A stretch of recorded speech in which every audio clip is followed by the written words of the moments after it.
The restart has completed. Let us log in and view our indexer clustering page.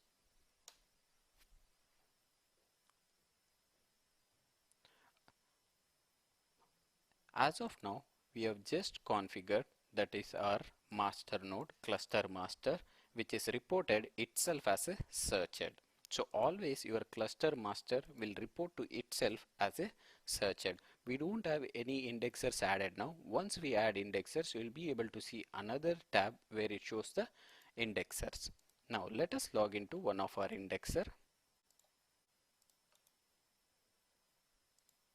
This is our indexer number 2.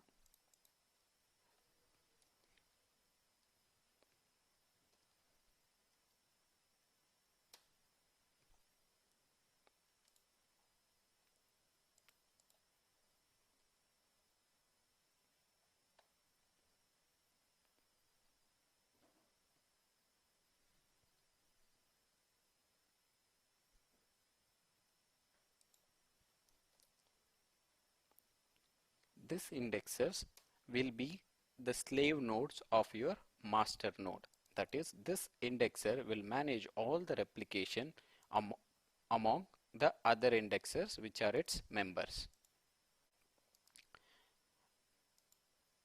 To configure this indexer as a slave, go to settings, follow the similar procedures as you did previously for master node, but this time it will be a slave node.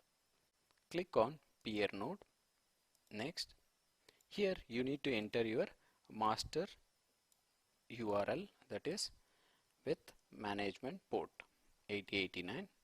Replication port by default it is 8080. If you would like to customize, you can customize. For our demonstration, we'll keep 9080. And as you can remember, while creating the master node, we didn't provide any password. So I'll leave this password blank.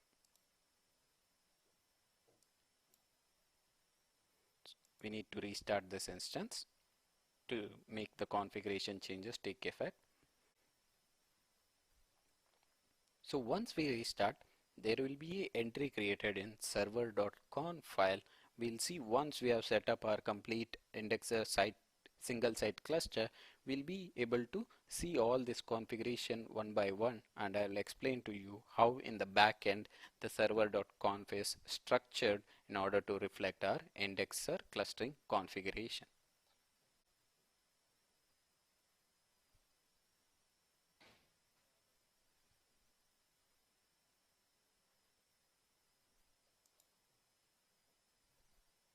Restart is successful.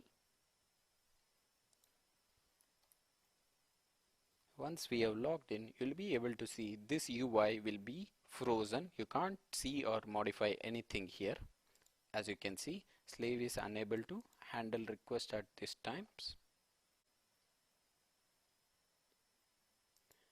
Yes, it says the replication peers added to this cluster does not have any information because we don't have our one more instance that has not been reported. As you can see, we have our one indexes which has already been part of our cluster. We'll go ahead and add one more slave so that this error will be cleared. Always, while choosing a replication factor, keep in the mind the replication factor should always be either minimum number of indexers or more than that.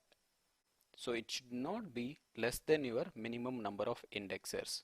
So in our case, we have replication factor of 2, but as of now we have configured only one indexer. So it is saying the replication factor does not meet the requirements. Let us go ahead and add our second indexer.